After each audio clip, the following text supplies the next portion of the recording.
الحمد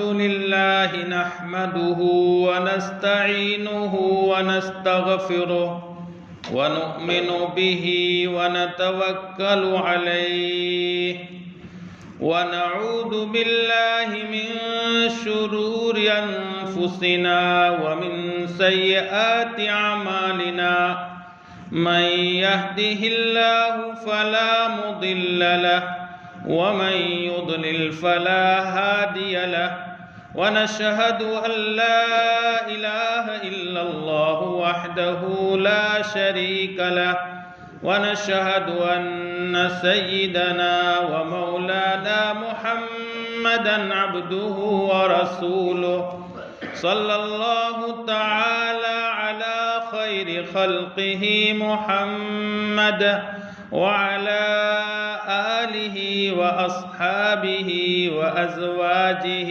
وأتباعه وبارك وسلم تسليما كثيرا أما بعد فأعوذ بالله من الشيطان الرجيم بسم الله الرحمن الرحيم ونفس وما سواها فألهمها فجورها وتقواها قد أفلح من زكاها وقد خاب من دساها وعن عبد الله بن عمر رضي الله عنهما قال رسول الله صلى الله عليه وسلم ثلاث مهلكات وثلاث منجيات وثلاث كفارات وثلاث درجات فأما المهلكات فشح مطاع وهوى متبع وإعجاب المرء بنفسه الحديث أو كما قال رسول الله صلى الله عليه وسلم صدق الله مولانا العلي العظيم وصدق رسوله النبي الكريم ونحن على ذلك لمن الشاهدين والشاكرين والحمد لله رب العالمين يا رب صل وسلم دائما أبدا على حبيبك خير الخلق كلهم يا رب صل وسلم دائما أبدا على حبيبك خير الخلق كلهم يا رب صل وسلم دائما أبدا على حبيبك خير الخلق كلهم معزز علماء کرام، محترم بزرگوں اور عزیز بھائیوں، سرکار دو عالم صلی اللہ علیہ وسلم نے اپنے ایک طویل ارشاد میں امت کو 12 نصیحتیں فرمائی ہیں۔ ان نصیحتوں میں سے پہلی 3 نصیحتیں وہ ہیں کہ جن کے سلسلے میں آپ نے فرمایا کہ 3 چیزیں انسانوں کو تباہ، برباد اور ہلاک کرنے والی۔ ان 3 چیزوں میں سے پہلی بات تھی شح مطاع، خود غرضی۔ اس کا بیان الحمدللہ ہمارے سامنے آ چکا ہے۔ دوسرے نمبر کی تباہ کرنے والی، انسانوں کو برباد کرنے والی، دنیا اور آخرت کو ضائع کرنے والی چیز آپ نے فرمایا ہوا متبع، ایسی خواہش جس کی پیروی کی جائے۔ مختصر الفاظ میں کہیں گے خواہش پرستی۔ انسان کے اندر خواہش پرستی کا روگ لگ جائے، مومن اپنے آپ کو اپنی خواہشات کا غلام بنا دے، اپنے آپ کو اپنی مرضی کے مطابق ہی چلائے اور شریعت کی مرضیات بھول جائے۔ شریعت کے کسی حکم کے سلسلے میں اس کے سامنے بس اپنی مرضی پیش نظر ہو، مجھے کیا اچھا لگ رہا ہے مجھے کیا پسند ہے، مجھے کس بات میں مزہ آ رہا ہے، میری دنیا کس سے آباد ہونے والی ہے، اور مجھے کس میں سکون اور راحت ملنے والا ہے، راحت ملنے والی، بس آگے اس کے دماغ میں یہ نہیں کہ میرے آخرت کے سلسلے میں مجھے کیا کرنا چاہیے۔ اس سے غافل ہو کر خواہش پرستی میں زندگی گزارے، یہ انسان کو تباہ کرنے والی چیز ہے۔ ایک روایت میں آپ صلی اللہ علیہ وسلم نے اس کو انسان کی ایک باطنی خطرناک بیماری بیان کی۔ ظاہری بیماریاں ہمیں ہوتی ہیں اور معمولی بیماری بھی ہوتی ہے تو ہم پریشان ہو جاتے ہیں، اور اگر خطرناک بیماری ہوتی ہے تو تنہا بیمار نہیں، بیمار سے تعلق رکھنے والے سب پریشان ہو جاتے ہیں، اس کے گھر والے، اس کے رشتہ دار، اس کے دوست و احباب، اس کے ساتھ کام کرنے والے، اس کی آفس والے، اس کی دکان والے، بلکہ بعض مرتبہ محلے والے، اور کبھی خطرناک بیماری لگ جائے تو پوری بستی والے پریشان ہو جائیں۔ ظاہری بیماری کا حال یہ ہے، اور انسان کو باطنی بیماری لگ جائے تو خود اس سے احساس نہیں ہوتا ہے، اس سے آگے دوسروں کو کیسے پتہ چلے۔ آپ صلی اللہ علیہ وسلم نے خواہش پرستی کو خطرناک بیماری بتایا، اور اس کا نقصان ایک حدیث پاک میں بیان فرمایا۔ تو جابر رضی اللہ تعالیٰ عنہ فرماتے ہیں، سرکار دو عالم صلی اللہ علیہ وسلم نے ارشاد فرمایا، ان اخوف ما اتخوف علی امتی الہوا وطول الامل۔ آپ نے فرمایا میری امت سے مجھے سب سے زیادہ میری امت کے لیے سب سے زیادہ خطرناک نقصان دینے والی چیز، اور جس کا مجھے اندیشہ ہے کہ میری امت اس میں مبتلا ہو جائے گی، وہ دو چیزیں ہیں۔ آپ نے فرمایا الہوا وطول الامل۔ پہلی چیز خواہش پرستی، یہ خواہش پرستی ہے، اور دوسری چیز لمبی لمبی امیدیں انسان کو لگ جائے۔ آپ نے دونوں کی بہت ساری شناعتیں اور قباحتیں مختلف مقامات میں بیان فرمائی۔ یہاں آپ نے ان اخوف ما اتخوف علی امتی، مجھے جس خطرناک بیماری کا میری امت کے لیے خطرہ ہے کہ میری امت اس خطرناک بیماری میں مبتلا ہو جائے گی، ان خطرناک بیماریوں میں سے ایک بیماری خواہش پرستی ہے، اور دوسری بیماری طول العمل ہے، لمبی لمبی امیدیں۔ پھر آپ نے دونوں کا نقصان بیان فرمایا۔ آپ نے فرمایا فَأَمَّا الْهَوَى فَيَصُدُّ عَنِ الْحَقِّ، خواہش پرستی انسان کو حق قبول کرنے سے روک دیتی ہے، وَأَمَّا طُولُ الْعَمَلِ فَيُنْسِي الْآخِرَةَ، اور دوسری بیماری اس کا نقصان آپ نے بتایا، جو دنیا سے لمبی لمبی امیدیں باندھتا ہے وہ آخرت کو بھول جاتا ہے۔ تو یہ پہلی بیماری کہ خواہش پرستی انسان کو حق بات سے روک دے۔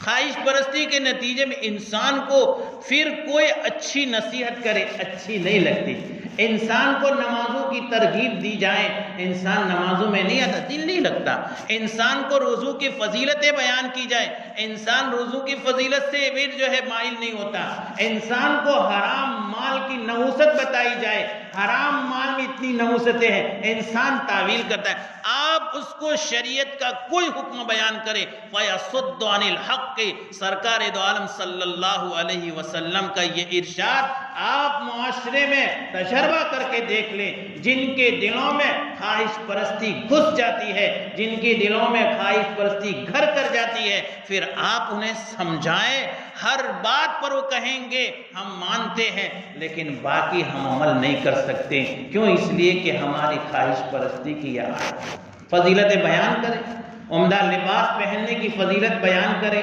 آپ جمعہ کے دن سفید لباس پہن کر آنے کی فضیلت کیا ہے وہ بیان کریں، صف اول کی فضیلت کیا ہے وہ بیان کریں، صفوں میں مل مل کر کھڑے ہونے کی فضیلت ہے بیان کریں، صفیں پیچھے خالی رہتی ہے اس کا نقصان بیان کریں، ایسی کی خاطر باہر یا اندر رہنا اس کا آپ نقصان بیان کریں، باقی ساری باتیں اپنی جگہ پر، لیکن ٹس سے مس نہیں ہوتی وہ امت، کیوں؟ خواہش پرستی۔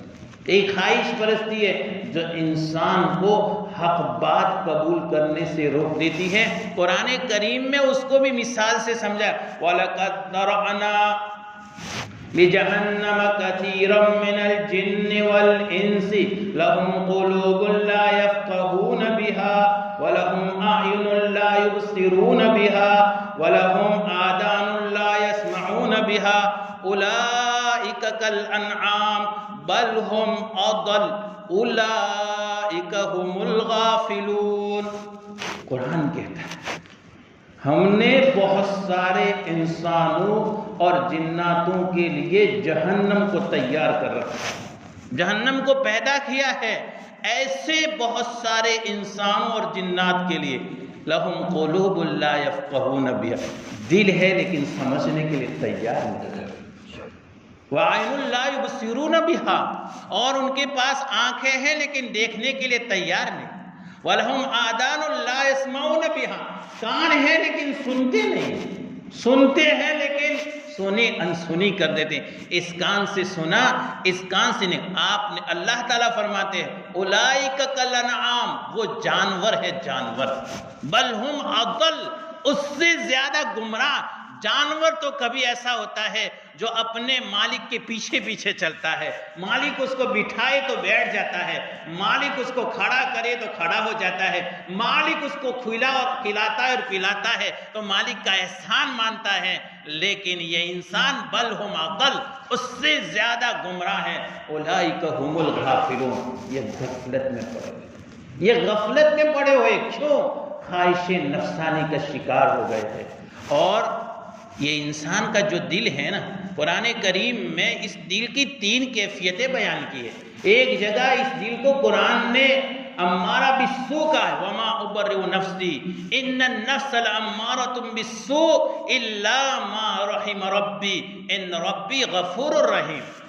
حضرت یوسف علیہ السلام نے وقت کے بادشاہ کے سامنے اعلان کیا تھا میں اپنے آپ کو بری نہیں کہتا، انسان سے غلطیاں ہو سکتی ہے. وہ پیغمبر تھے اور انہیں اللہ ہر گناہ سے محفوظ رکھتا ہے، لیکن وہ انسان کی کیفیت بیان کر رہے ہیں کہ میں اپنے آپ کو جو ہے بری نہیں کہتا. کیوں؟ ان النفس لامارۃ بالسوء، انسان کا دل اس کے ساتھ لگا ہوا ہے جو اس کو برائیوں کا حکم کرتا رہتا ہے. امارۃ بالسوء الا ما رحم ربی، وہ انسان بچتا ہے جس پر اللہ مہربان ہو جائے، جس پر اللہ مہربان ہو جائے وہ انسان بچتا ہے. باقی انسان کا جو دل ہے نا، انسان کا جو نفس ہے، یہ جو خواہش پرستی ہے، انسان کو کہیں کا نہیں رکھتی.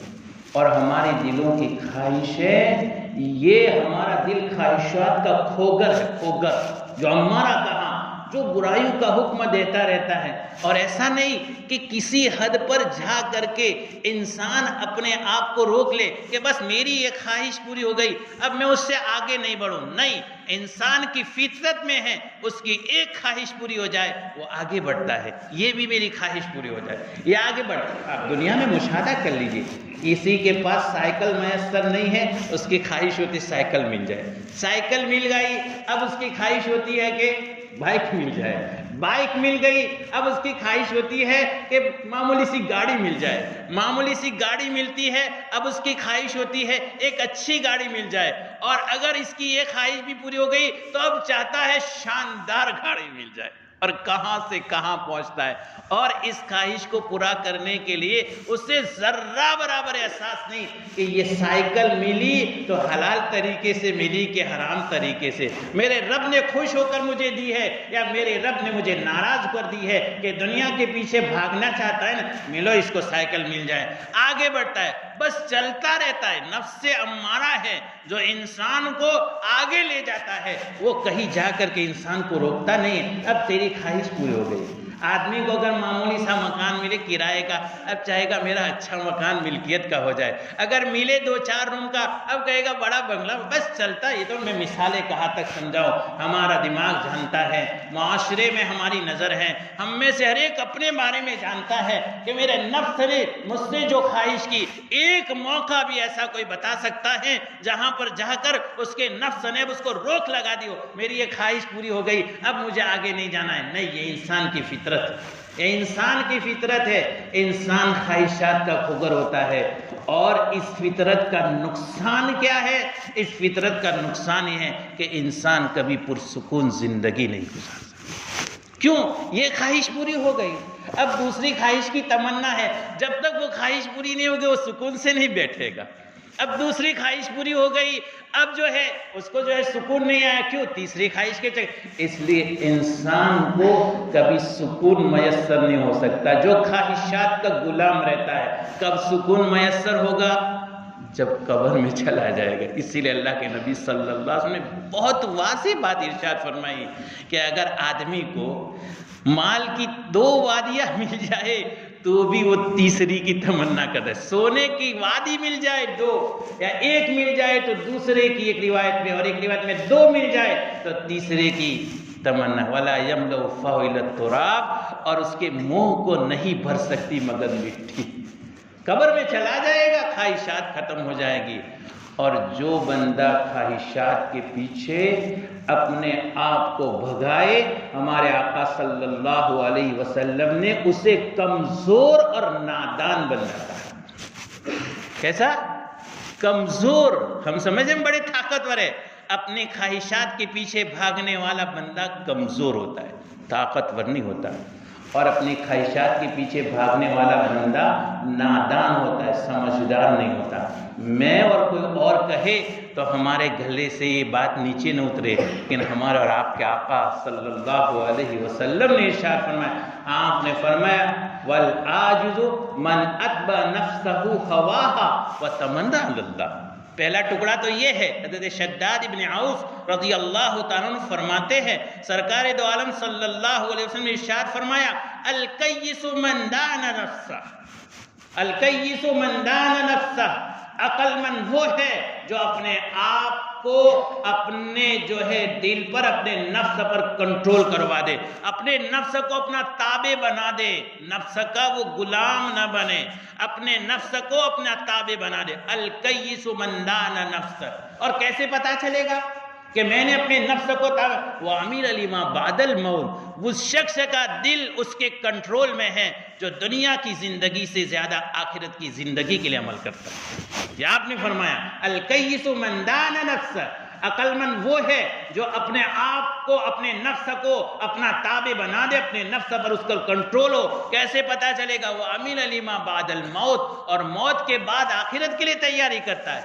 وَالْعَاجِزُ مَنْ أَتْبَعَ نَفْسَهُ هَوَاهَا، اور کمزور ہے، نادان ہے، بے عقل ہے وہ انسان جو اپنے آپ کو اپنی خواہشات کا غلام بناتا ہے، اور پھر وَتَمَنَّى عَلَى اللَّهِ، اور اللہ سے بڑی بڑی امیدیں رکھتا ہے، بڑی بڑی امیدیں، جنت میرے لیے بک ہے، جہنم سے مجھے آزادی مل جائے گی، قبر میں مجھے سکون مل جائے گا۔ یہ انسان کی بھول ہے۔ آپ نے فرمایا وَتَمَنَّى عَلَى اللَّهِ، پھر بھی اللہ سے بڑی بڑی امیدیں رکھتا ہے۔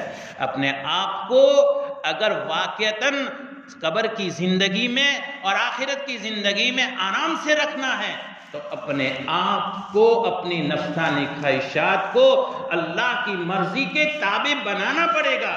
میں نے قرآن کریم میں کی جو آیت آپ کے سامنے پیش کی ہے، پروردگار نے 7 قسمیں کھا کر یہ بات بیان فرمائی ہے۔ 7 قسمیں کھائی ہے۔ میرے اور آپ کے رب کو قسم کھانے کی ضرورت ہے؟ اس رب کا کلام والشمس وضحاها والقمر اذا تلاها والنهار اذا جلاها والليل اذا يغشاها والسماء وما بناها والارض وما طحاها ونفس وما سواها فالهمها فجورها وتقواها۔ آپ نے 7 قسمیں کھائی اللہ جل جلالہ، 7 قسمیں۔ اس کے بعد فرمایا وَنَفْسٍ وَمَا سَوَّا، قسم نفس کی اور اس کی جس نے اس کو درست کیا ہے، فَأَلْهَمَهَا فُجُورَهَا وَتَقْوَاهَا، اس میں اس کی بدی بھی رکھی ہے اللہ نے، اور اس میں اس کی بھلائی، اس کی نیکی، اس کا تقوی بھی رکھا ہے۔ کون کامیاب ہے؟ پہلے بدی بیان کی، پھر نیکی بیان کی، لیکن کامیابی پہلے بیان کی۔ قَدْ أَفْلَحَ مَنْ زَكَّاهَا، وہ شخص کامیاب ہے جس نے اس کو سوار دیا، جو دل کو سوار دے وہ کامیاب ہے۔ وَقَدْ خَابَ مَنْ دَسَّاهَا، اور وہ ناکام ہے جس نے دل کو اپنے پر سوار کر دیا۔ جو اپنے آپ کو سوار دے وہ کامیاب ہے، اور جو اپنے نفس کو اپنے پر سوار کر دے وہ ناکام ہے۔ یہ اللہ جل جلالہ نے 7 قسمیں کھا کر بیان فرمائی ہیں۔ اس لیے میرے بھائیو، یہ جو دوسری بات اللہ کے نبی صلی اللہ علیہ وسلم نے ارشاد فرمائی وَهَوًا مُتَّبَعٌ خواہش پرستی انسان کو تباہ کرنے والی ہے، اس کی دنیا بھی تباہ ہو جاتی ہے، اس کی آخرت بھی تباہ ہو جاتی ہے۔ کیا کرے؟ اب اپنے آپ کو اپنے پروردگار کے تابع بنانے کی کوشش کرے، اپنے دل کو اپنے پروردگار کے تابع بنانے کی کوشش کرے، اپنی خواہش کو اپنی پروردگار کی خواہش کے تابع بنانے کی کوشش کرے، اپنی مرضیات کو اپنے رب کی مرضیات کے تابع بنانے کی کوشش کرے، تو وہ انسان کامیاب ہے۔ کیسے کوشش کرے؟ کس طرح سے کوشش کر سکتا ہے؟ کوشش کرنے کی ایک دو صورتیں ہیں۔ ایک تو قرآن میں ہے، اپنے دل میں خوف خدا پیدا کرے۔ وَأَمَّا مَنْ خَافَ مَقَامَ رَبِّهِ وَنَهَى النَّفْسَ عَنِ الْهَوَىٰ فَإِنَّ الْجَنَّةَ هِيَ الْمَأْوَىٰ۔ وَأَمَّا مَنْ خَافَ مَقَامَ رَبِّهِ، جو اپنے پروردگار کے سامنے کھڑے ہونے سے ڈرتا ہے۔ وَنَهَى النَّفْسَ عَنِ الْهَوَىٰ، جو اپنے پروردگار کے سامنے کھڑے ہونے کا احساس رکھے گا، وہ اپنے خواہشات پر روک لگا۔ اما من خاف مقام ربہ ونہى النفس عن الہوى، اپنے نفس کو خواہشات سے روکا۔ فإن الجنة هي المأوى، اس کا ٹھکانہ کہاں ہے؟ حضرت عمر فاروق رضی اللہ تعالیٰ عنہ کے خلافت کے دور میں ایک نوجوان بہت خوبرو تھا، کسی عورت کو اس پر نظر لگ گئی، اب اس کی جھانسے میں اس کو پھنسانے کی بہت محنت کر رہی ہے، لیکن یہ نہیں آ رہا۔ ایک موقع سے خوبرو نوجوان اپنے گھر میں تھا، عورت دروازہ کھول کر گھس گئی۔ اب وہ دیکھا، حیران ہو گیا، دل پر اتنا اثر ہوا کہ یہ عورت مجھے پھنسانے کے لیے آئی، یہ عورت مجھے تباہ کر دے گی، اتنا غم ہوا کہ اس کی وفات ہو۔ ہے آج کوئی ہم میں سے تنہائیوں میں گناہ کے عادی ہے؟ کہاں جائیں گے میرے پروردگار کے سامنے؟ ہماری تنہائیاں نہیں ہے، گھر کے دروازوں میں، رات کی تنہائیوں میں، اندھیریوں میں یقیناً ہم دوسروں کے اعتبار سے تو اکیلے ہیں، لیکن ہمارے پروردگار کے اعتبار سے اکیلے نہیں ہیں۔ اس نوجوان کا انتقال ہوا۔ حضرت عمر فاروق کو بعد میں پتہ چلا۔ حضرت عمر فاروق رضی اللہ تعالیٰ عنہ اس کی قبر پر گئے اور جا کر کے جو کچھ پڑھنا تھا پڑھا۔ اس کے بعد حضرت عمر فاروق رضی اللہ تعالیٰ عنہ نے یہ آیت پڑھی وَلِمَنْ خَافَ مَقَامَ رَبِّهِ جَنَّتَانِ، جو اپنے پروردگار کے سامنے کھڑے ہونے سے ڈرتا ہے اسے 2 جنتیں ملے گی۔ کتنی؟ قبر سے آواز آئی اے عمر مجھے میرے پروردگار نے 2 جنتیں دے دی، میرے پروردگار نے 2 جنتیں دے دی۔ کیا ہے یہ؟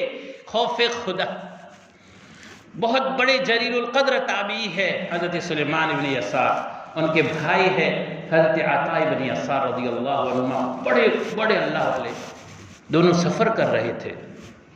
ایک موقع پر جا کر کے وہ ایک وادی میں ٹھہرے تو ان 2 بھائیوں میں سے مشورہ ہوا کہ ایک جائے بازار میں اور کچھ خرید کر۔ عطاء ابن یسار چلے، ادھر سلیمان ابن یسار وہاں تھے۔ وہاں پہاڑی ایک بچی، جو ایک نوجوان لڑکی بڑی خوبصورت، اس نے دیکھا حضرت سلیمان ابن یسار بہت خوبصورت تھے، وہ عاشق ہو گئی، آئی اور گناہ کی دعوت دی۔ حضرت سلیمان ابن یسار رحمۃ اللہ علیہ پر اتنا اثر پڑا، وہ رونے لگے، روتے رہے۔ یہ لڑکی گھبرائی کہ کہیں میری بدنامی ہوگی، وہ بھاگ گئی۔ اتنے میں عطاء ابن یسار آئے، کہا بھائی رو رہے؟ پوچھا کیا بات ہے، اتنے کیوں رو رہے ہیں؟ وہ جواب نہیں دے رہے، رو رہے، روتے جا رہے، بہت روئے۔ جب بہت رو لیا تو اس کے بعد بھائی نے پوچھا بات کیا ہے، پورا واقعہ سنایا تو عطاء ابن یسار بھی رونے لگے۔ کہا بھائی میں تو رو رہا ہوں، اس کی وجہ ہے کہ میں اس گناہ میں کہیں شامل ہو جاتا، اس خوف سے رو، تم کیوں رو رہے ہو؟ جو جواب دیا، فرمایا تیری جگہ میں ہوتا تو شاید پھنس جاتا، میں اس ڈر سے رو رہا ہوں۔ رات میں سوئے، خواب میں حضرت یوسف علیہ نبینا علیہ الصلوۃ والسلام آئے اور سلیمان ابن یسار سے کہا سلیمان تم نے میری یاد تازہ کر دی اور تم نے جو ہے تم مجھ سے بھی آگے بڑھ گئے۔ فرمایا کیسے ہو سکتا ہے، آپ پیغمبر ہیں، اب میں آپ سے آگے؟ کہا ہاں میرے ساتھ تو نبوت کی قوت تھی، اس وجہ سے میں گناہ سے بچ گیا تھا۔ یسار سلیمان تو ویسے بچ گیا۔ یہ ہے نا، یہ ہے یہ اللہ کا خوف۔ جب انسان میں پیدا ہو جائے اللہ کا خوف تو یقیناً وہ اپنے آپ کو نفسانی خواہشات سے روکے گا. اور پروردگار نے ساتھ میں انعام بیان کیا, وَأَمَّا مَنْ خَافَ مَقَامَ رَبِّهِ وَنَهَى النَّفْسَ عَنِ الْهَوَىٰ فَإِنَّ الْجَنَّةَ هِيَ الْمَأْوَىٰ. جنت چاہیے نا, دنیا کی یہ وقتی زندگی ہے, جنت چاہیے. اپنے آپ کو اپنے پروردگار کے سامنے کھڑا ہونے کا احساس دکھا. اور دوسری چیز ہمت چاہیے, ہمت چاہیے. یہی آپ صلی اللہ علیہ وسلم نے اس ارشاد میں فرمایا, الکیس من دان نفسہ. عقل مند وہ ہے جو اپنے دل کو اپنا تابع بنا دے, اپنے دل پر سوار ہو جائے اور ہمت کرے. دیکھیے علامہ بصیری رحمۃ اللہ علیہ ایک بہت بڑے ولی گزرے ہیں. ان کا قصیدہ بردہ جو اللہ کے نبی صلی اللہ علیہ وسلم کی شان میں انہوں نے اشعار کا ایک مجموعہ تیار, اور اس کی ایک شان ہے. انہوں نے ایک شاندار شعر بیان کیا, فرمایا النفس کالطفل. یہ دل ہے نا بچے کی طرح, ان تمہلہ شب علی حب الرضاع وان تفتمہ ینفطم. یہ دل ہے نا ایک بچے کی طرح ہے کہ اگر بچہ جب چھوٹا ہوتا ہے اور ماں کے دودھ کا عادی بن جاتا ہے, اب ماں جب دودھ چھوڑانا چاہتی ہے تو وہ چھوڑنے کے لیے تیار نہیں. بہت مشکل لگتا ہے, بہت مشکل لگتا ہے, روتا ہے, چلاتا ہے, دو رات نہیں سوتا, گھر والے پریشان ہوتے ہیں. لیکن کون ماں ہے دنیا میں ایسی کہ جو بچے کو صرف اس وجہ سے کہ اس کو تکلیف ہوتی ہے اور وہ روتا ہے اس کا دودھ نہ چھڑائے. ماں ساری تکلیفیں برداشت کرتی ہے اور اس کا دودھ چھڑاتی ہے. اگر دودھ نہ چھڑائے تو پھر بچہ جوان ہو جائے گا اور اس کا دودھ نہیں چھوٹے گا. یہ فرماتے ہیں یہ نفس بچے کی طرح ہے, اگر تو نے مہلت دے دی تو گناہوں کے ساتھ اور خواہشات کے ساتھ جوان ہو جائے. اور اگر تفتم ہو یا فتم, اور اگر بچے کو دودھ چھوڑا دیا جائے تو بچہ دودھ چھوڑ دیتا ہے. بس یہی حال ہے کہ پھر اپنے آپ کو گناہوں سے بچانے کے لیے اور خواہشات سے دور رکھنے کے لیے تھوڑی ہمت کریں. ہمت تو چاہیے, اور جب ہمت کرنے لگیں گے تو یہ نفس جو ہے نا یہ کوئی ضروری نہیں ہے کہ اس کو گناہوں میں بھی مزہ آئے, اس کو پھر عبادت میں بھی مزہ آتا ہے. محنت کریں گے اور اپنے دل کو قابو میں کریں گے تو پھر جس دل کو گناہ میں مزہ آتا تھا اس دل کو عبادت میں پھر مزہ آتا ہے. آپ دیکھ لیجئے, آپ دیکھیے جو بندے نمازوں کے پابند ہیں اور انہیں آپ کتنی ہی جو ہے لالچ دے, لیکن کیا ہوتا ہے, کچھ ہو جائے میں نماز تو نہیں چھوڑوں, میری دکان کا نقصان ہو جائے میں نماز کیوں اس کو معلوم ہے مجھے مزہ نماز پڑھنے میں. ہم میں سے جو معمولات کے پابند ہیں, آپ یقین مانیے ان سے اگر معمولات چھوٹ جاتے ہیں نا تو ان کو اچھا نہیں لگتا. کھانا ایک وقت چھوٹ جائے گا تو پریشانی نہیں ہوگی, لیکن معمول چھوٹ جائے گا. کیوں؟ اس لیے کہ نفس اب عبادت کا عادی بن گیا ہے. تو جیسے نفس کو گناہوں کی چاٹ لگ جائے تو گناہ کے بغیر اس کو چین نہیں آتا, اگر نفس کو عبادات کی چاٹ لگ جائے تو عبادت کے بغیر اس کو چین نہیں آتا. اس لیے دعا کرے اللہ رب العزت ہم سب کو اعمال صالحہ کی توفیق عطا فرمائے, اپنی نفسانی خواہشات سے ہمیں بچائے. اور میرے بھائیوں, بڑے درد کے ساتھ ایک بات بار بار کہی جاتی ہے اور ابھی میں نے درمیان میں کہی, نماز اور خاص کر کے جمعہ کی نماز میں ہماری صفیں ادھوری ہوتی ہے. کتنی مرتبہ کہا گیا, کتنی مرتبہ. ہم دوسری باتیں تو چھوڑیے, بڑی بڑی باتوں میں تو ہم بہت پیچھے, اس میں کیا تکلیف, لیکن وہی نفسانی خواہش لگی ہوئی نا, ہم پیچھے کھڑے رہتے ہیں تاکہ جلدی سے بھاگ جائیں. مشکل سے تو جمعہ کے دن اللہ کے گھر میں آتے ہیں اور پھر اللہ کے گھر سے بھاگنے کی اتنی جلدی, اور پھر امید یہ کہ جنت مل جائے گی, امید یہ کہ قبر میں آسانی مل جائے گی.